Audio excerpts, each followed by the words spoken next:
नमस्कार। Deep dive में आपका स्वागत है। आज हम सिर्फ दो बीमा कंपनियों की तुलना नहीं कर रहे हैं, बल्कि निवेश की दो अलग-अलग सोच, दो फिलॉसफीज को समझने की कोशिश कर रहे हैं। हमारे पास कुछ दस्तावेज हैं जो एलआईसी और एचडीएफसी लाइफ के प्लान्स को आमने सामने रखते हैं। बिल्कुल। और ये सिर्फ आंकड़ों का खेल नहीं है।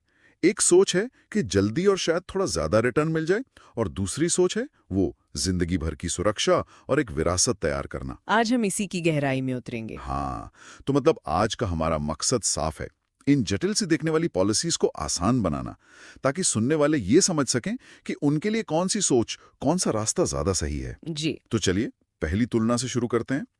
एक तरफ है एलआईसी का जीवन उत्सव और दूसरी तरफ है एचडीएफसी लाइफ का गारंटीड वेल्थ प्लस। ठीक है, तो चलिए इसे खोलते हैं।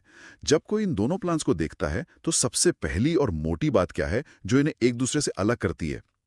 कौन इन्हें ले सकता है, कब तक प्रीमियम भरना है, ये सब। देखिए, सबसे पहला और बड़ा फर्क जो सामने आता है वो है फ्लेक्सिबिलिटी का, मतलब लचीलापन। फ्लेक्सिबिलिटी किस तरह से? जैसे कि एलआईसी का जो जीवन उत्सव है वो 30 दिन के बच्चे से लेकर 65 साल तक के किसी भी व्यक्ति के लिए है। अच्छा। जबकि एचडीएफसी का प्लान 7 साल से 60 साल तक के लोगों के लिए ही है। तो एलआईसी का दायरा वो बहुत बड़ा है। नवजात शिशु से लेकर रिटायरमेंट के करीब पहुंचे व्यक्ति तक सब कवर हो जाते हैं। जी। और प्रीमियम भरने के सालों में भी यही फर्क दिखता है, जिसे हम पीपीटी कहते हैं। बिल्कुल। एलआईसी में आप 5 साल से लेकर 16 साल तक अपनी मर्जी से कोई भी टर्म चुन सकते हैं। अच्छा। अगर आपकी इनकम अभी ज्यादा है और आप जल्दी प्रीमियम खत्म करना चाहते हैं तो 5 साल का ऑप्शन ले लीजिए। अगर आराम से लंबे समय तक भरना चाहते हैं तो 16 साल का ऑप्शन है। ये फ्लेक्सिबिलिटी बहुत मायने रखती है। अच्छा, यहाँ मुझे एक बात रोककर पूछनी है। ये फ्लेक्सिबिलिटी सुनने में तो अच्छी लगती है, लेकिन इसका असल जिंदगी में फायदा क्या है? क्यों किसी को इतने सारे ऑप्शंस चाहिए? बहुत अच्छा सवाल है। इसे ऐसे समझिए कि हर किसी की जिंदगी एक जैसी नहीं होती, है ना? हाँ, वो तो है। कोई 30 की उम्र में अपना स्टार्टअप शुरू कर रहा है और चाहता है कि अगले 5-7 साल में जब उसकी इनकम पीक पर हो वो सारे प्रीमियम भर दें। वहीं कोई सैलरीड प्रोफेशनल है जो हर साल थोड़ा थोड़ा करके 15-16 साल तक आराम से देना चाहता है। तो ये प्लान को ज्यादा लोगों के लिए अपनाने लायक बनाती है। समझ गया। ये वन साइज फिट्स ऑल वाला मामला नहीं है। लेकिन अब आते हैं उस पॉइंट पर जो मुझे इन दस्तावेजों में सबसे ज्यादा चौंकाने वाला लगा। वो है पे आउट, रिटर्न मिलने का तरीका। एक तरफ आजीवन लिखा है और दूसरी तरफ निश्चित अवधि। ये तो जमीन आसमान का फर्क लगता है। ये सिर्फ फर्क नहीं है, यही इन दोनों प्लान्स का मूल अंतर है। यही वो फिलॉसफी है जिसकी हम बात कर रहे थे। थोड़ा और समझाइए इसे। एचडीएफसी का प्लान आपको एक तय रकम एक निश्चित अवधि यानी 30 साल तक देता है। वहीं एलआईसी का जीवन उत्सव आपको जिंदगी भर, मतलब जब तक आप 100 साल के ना हो जाएं, तब तक हर साल एक गारंटीड रकम देता है। एक मिनट, आप कह रही हैं कि एक प्लान आपको 30 साल बाद पैसा देना बंद कर देगा? जी। और दूसरा पूरी जिंदगी देता रहेगा? ये तो एक तरह से डील ब्रेकर जैसा लगता है। हाँ, ये एक बहुत बड़ा फैक्टर है। तो फिर कोई एचडीएफसी वाला प्लान क्यों लेगा? क्या कोई ऐसी स्थिति हो सकती है जहां वो ज्यादा फायदेमंद हो? हाँ, बिल्कुल हो सकती है। मान लीजिए किसी को अपने बच्चे की पढ़ाई के लिए ठीक 25 साल बाद एक बड़ी रकम चाहिए। अच्छा। और उसे आजीवन पेंशन से कोई मतलब नहीं है। या किसी का लक्ष्य है कि उसे 60 से 90 की उम्र के बीच ज्यादा से ज्यादा कैश फ्लो मिले।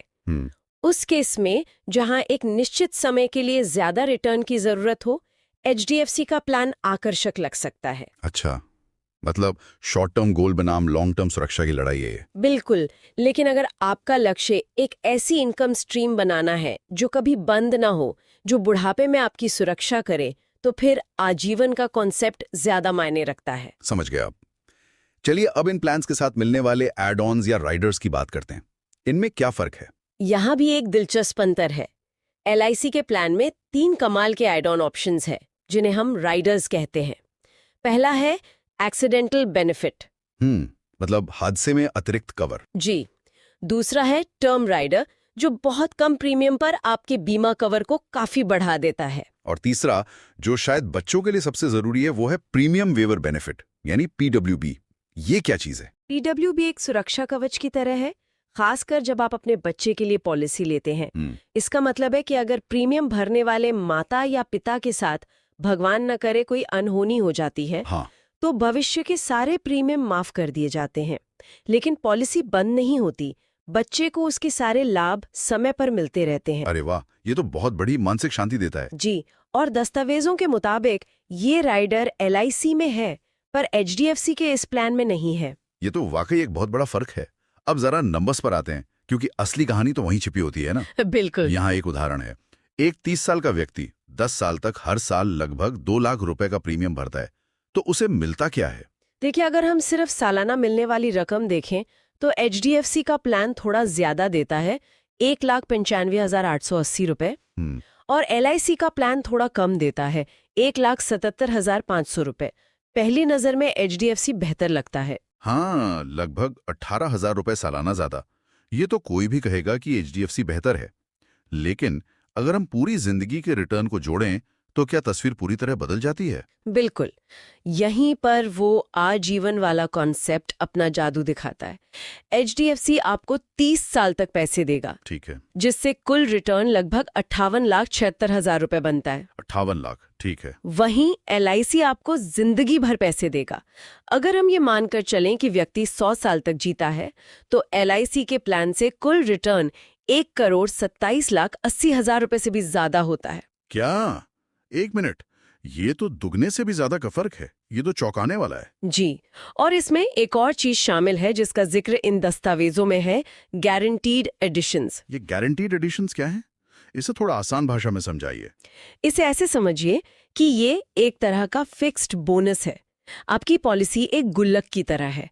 आप हर साल प्रीमियम डालते हैं और LIC हर साल उस गुल्लक में एक छोटी गारंटीड रकम अपनी तरफ से डालता जाता है। ये आपकी बचत पर एक तरह का टॉपअप है, और ये HDFC के इस प्लान में नहीं है। तो मतलब साफ है, पहली तुलना में एक तरफ आपको शॉर्ट टर्म में थोड़ा ज्यादा कैश फ्लो मिलता है, लेकिन दूसरी तरफ LIC आपको एक ऐसी संपत्ति बनाने का मौका दे रहा है जो आपकी अगली पीढ़ी के काम आ सकती है। ये सिर्फ रिटर्न का नहीं, बल्कि विरासत मतलब लेगेसी बनाने का सवाल है। आपने बिल्कुल सही पकड़ा। और यहीं पर एक और बहुत बड़ा फैक्टर आता है, वो है भारत सरकार की सॉवरेन गारंटी। Sovereign guarantee? जी, LIC एक्ट के सेक्शन 37 के तहत LIC की हर पॉलिसी पर भारत सरकार की गारंटी होती है। इसका मतलब है कि अगर किसी भी हालत में LIC आपकी गारंटीड लाभों का भुगतान नहीं कर पाती है, तो भारत सरकार वो पैसा देने के लिए बाध्य है। अच्छा। जब आप आजीवन जैसे वादे पर भरोसा कर रहे हैं, तो ये गारंटी बहुत बहुत ज्यादा मायने रखती है। ये सुनने में तो बहुत मजबूत लगता है, लेकिन क्या आज के जमाने में प्राइवेट कंपनियों की सर्विस और टेक्नोलॉजी LIC से बेहतर नहीं है? ये एक बहुत ही वाजिब सवाल है। ये सच है कि प्राइवेट कंपनियां टेक्नोलॉजी में काफी आक्रामक रही हैं, लेकिन LIC ने भी पिछले कुछ सालों में अपनी टेक्नोलॉजी को बहुत अपग्रेड किया है। आज आप प्रीमियम ऑनलाइन भर सकते हैं, अपनी पॉलिसी का स्टेटस देख सकते हैं, सब कुछ डिजिटल हो गया है। तो अब सवाल ये है कि आप किसे ज्यादा महत्व देते हैं, थोड़ी बेहतर ऐप को या एक ऐसी गारंटी को जिस पर पूरे देश की सरकार की मोहर लगी हो? लॉन्ग टर्म निवेश में भरोसा अक्सर सबसे बड़ा फैक्टर होता है। बहुत दिलचस्प। तो पहली तुलना में हमने देखा कि कैसे आजीवन का कॉन्सेप्ट और सरकारी गारंटी ये पूरी कहानी को बदल देती हैं। अब देखते हैं कि क्या यही कहानी दूसरी तुलना में भी दोहराई जाती है। एक तरफ है LIC की जीवन उमंग और दूसरी तरफ HDFC लाइफ की संचय प्लस। यहाँ क्या अलग है? यहाँ भी कहानी का थीम वही है, फ्लेक्सिबिलिटी और long term value. Jeevan Umang में एंट्री एज 30 दिन से शुरू होती है। 30 दिन? जी, यानी आप अपने बच्चे के जन्म के तुरंत बाद उसके लिए ये प्लान ले सकते हैं। जबकि HDFC का जो तुलनात्मक प्लान यहाँ दिया गया है, वो 50 साल की उम्र से शुरू होता है। 50 साल ही तो बहुत बड़ा अंतर है। मतलब HDFC का ये प्लान खासतौर पर उन लोगों के लिए है जो रिटायरमेंट के नजदीक हैं। जी, जबकि LIC का प्लान पूरी लाइफ साइकिल को कवर करता है और न्यूनतम बीमा राशि का भी जिक्र है। हाँ, जीवन उमंग में न्यूनतम बीमा राशि 2 लाख रुपए से शुरू होती है। इसका मतलब ये प्लान सिर्फ ज्यादा इनकम वाले लोगों के लिए नहीं है, बल्कि एक आम आदमी भी इसे आसानी से ले सकता है। लेकिन इस प्लान का सबसे बड़ा आकर्षण क्या है? दस्तावेजों में जीवन उमंग को 100 वर्ष की आयु तक गारंटीड 8% आजीवन पेंशन वाला बताया गया है।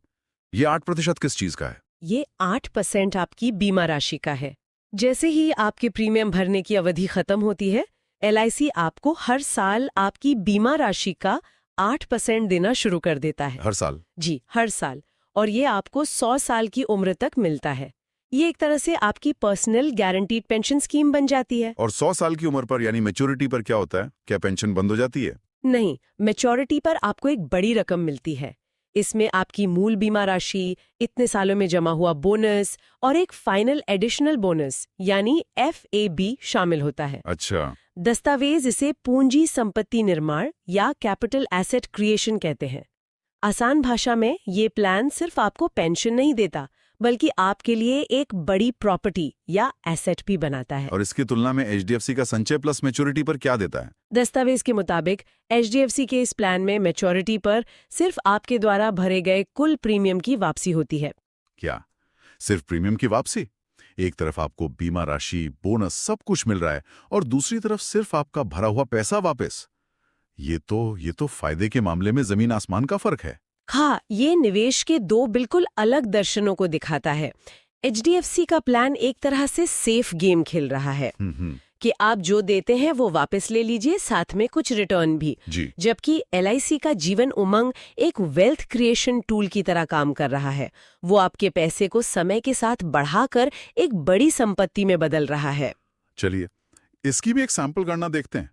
यहाँ उमंग के लिए 48 साल के व्यक्ति का और संचय प्लस के लिए 50 साल के व्यक्ति का उदाहरण है। यहाँ के नंबर्स क्या कहते हैं? यहाँ भी नंबर्स बहुत दिलचस्प हैं। LIC के प्लान में सालाना प्रीमियम कम है, लगभग 79,212 रुपीज।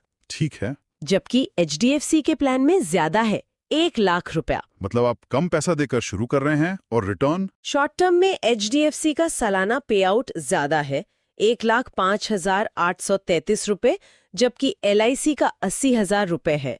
तो फिर से अगर किसी को तुरंत ज्यादा कैश फ्लो चाहिए तो HDFC आकर्षक लग सकता है, लेकिन असली कहानी कुल लाभ में है।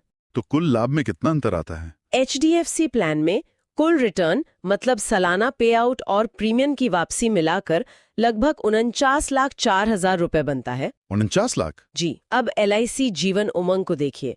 यहाँ कुल अनुमानित लाभ, सालाना पेंशन, बीमा राशि, बोनस और FAB सब मिलाकर लगभग 94,36,000 रुपए बनता है। फिर से लगभग दुगना फर्क। ये तो एक पैटर्न की तरह लग रहा है। जी, ये पैटर्न इस बारे में एक जरूरी सवाल उठाता है कि आप अपने निवेश से क्या चाहते हैं। क्या आप कुछ सालों के लिए ज्यादा कैश फ्लो चाहते हैं या आप लंबी अवधि में एक बहुत बड़ी संपत्ति बनाना चाहते हैं?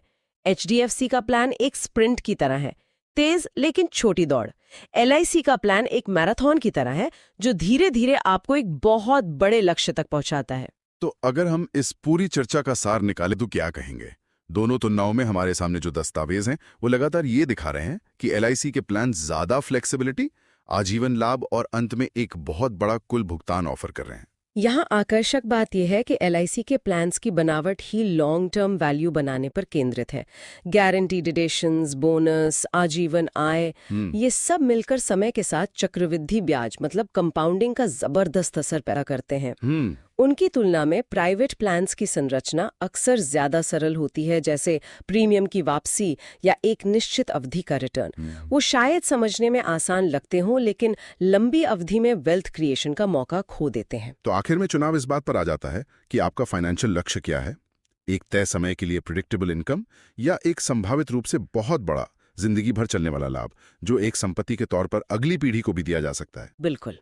और हमें ये नहीं भूलना चाहिए कि इन सभी वादों के पीछे LIC के साथ भारत सरकार की सॉवरेन गारंटी का वो विश्वास है जिसकी हमने पहले बात की थी। सही बात है। जब आप 40, 50 या 60 साल आगे की प्लानिंग कर रहे हैं तो ये जानना कि आपका पैसा देश की सबसे सुरक्षित संस्था के पास है एक बहुत बड़ा सुकून देता है। तो हमारे सुनने वालों के लिए एक आखिरी सवाल सोचने के लिए छोड़ जाते हैं। इन नंबर्स और प्रतिशत से परे आजीवन गारंटी बनाम निश्चित अवधि भुगतान का ये विचार किसी की रिटायरमेंट और अपनी विरासत छोड़ने की योजना को कैसे बदलता है? क्या कोई एक ऐसी नदी बनाना चाहता है जो हमेशा बहती रहे या एक ऐसा तालाब जो कुछ सालों बाद सूख जाए?